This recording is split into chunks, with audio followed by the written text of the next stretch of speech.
سورہ فاتحہ سے رزق میں اضافہ اور غیبی مدد کیسے حاصل کی جائے؟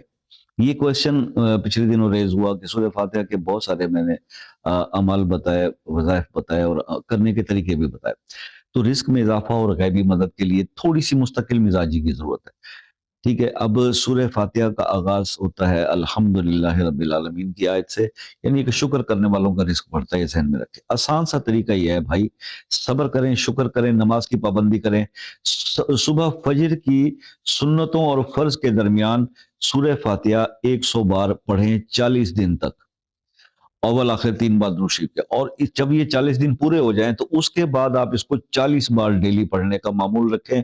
یقین مانیں کہ اگر آپ یہ عمل کر جاتے ہیں تو اسی 2-4 مہینے کا جو پروسیس ہوگا، آپ دیکھو گے رزق بھی بڑھ جائے گا اور غیب سے اللہ پاک آپ کے ہر کام میں مدد کریں گے۔ یہ ایک آسان عمل ہے، آسان کرنے میں ہے لیکن